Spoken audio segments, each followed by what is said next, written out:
Thorne, stellar, Skyrider. The wind tasted like ash. Not a good sign. My ether compass, usually humming with celestial energy, sputtered and died. Below, the Cloud Spire races were already underway, hundreds of golem riders vying for the skyborn chalice. But I wasn't watching the spectacle. Old Man Tiber, the race's founder, had sent a frantic message. Someone had sabotaged the wind currents, and without correction, the racers would be flung into the stormlands. He needed stellar Skyrider, and he needed me now. Tiber's workshop was chaos. Gears scattered like fallen teeth, ether crystals dimmed, and the old man himself looked defeated. He explained the sabotage. A rival clan, the Iron Reavers, had built a null engine, a device designed to disrupt etheric flow. My father, he'd been the one who designed the original ether stabilizers for the Cloud Spire tracks. He'd always warned me about the Reavers. Said their ambition outweighed their ethics. That's why he left, years ago. To keep his designs out of their hands. I hadn't spoken to him since. The null engine wasn't broadcasting from a fixed location.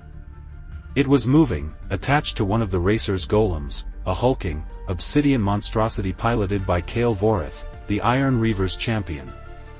I had to disable it mid-race, a feat no one had ever attempted.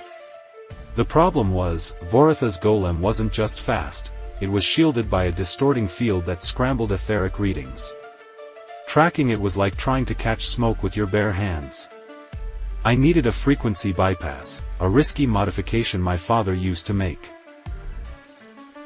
I remembered a hidden compartment in my father's old workshop, a place he forbade me from going as a child.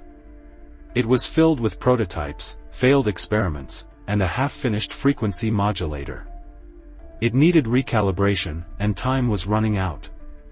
The racers were nearing the Vortex Pass, a treacherous stretch of sky prone to unpredictable turbulence.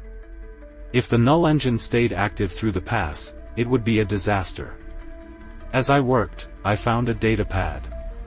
It was a message from my father, dated just weeks before he disappeared. He warned about Voreth, about the Reaver's willingness to do anything to win.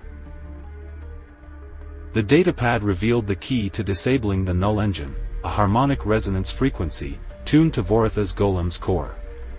But inputting it required a direct etheric link, meaning I had to get close. Too close. I modified my sky skiff, the Star Wanderer, equipping it with a phase shift cloaking device. It wouldn't last long, but it might be enough. I remembered my father's words, a navigator isn't just about knowing the stars, stellar. It's about knowing the risks, and making the impossible choice. Seeing his handwriting again, it felt like he was right there with me. I activated the cloaking device and shot towards Voreth's golem, dodging racers and navigating the swirling winds of the Vortex Pass. The Star Wanderer shuddered under the strain. Voreth, sensing something, unleashed a barrage of etheric blasts. I weaved through them, inching closer. Just as the cloaking device flickered and died, I launched the harmonic resonance pulse. The null engine sputtered, overloaded, and went silent. Voreth's golem faltered, then crashed harmlessly into a cloud bank. The other racers, freed from the distorted currents, surged towards the finish line. The races continued, and a young rider named Lyra won the Skyborn Chalice. Old Man Tiber thanked me, but I couldn't shake the feeling that this was just the beginning. The Iron Reavers wouldn't give up easily. As I prepared to leave, a message came through on my ether compass. It was from an unknown source. A single line of text, "He's waiting." My father. He was alive. The sky stretched out before me, vast and uncertain, but for the first time in years, I felt a sense of purpose. My journey as a navigator had just begun.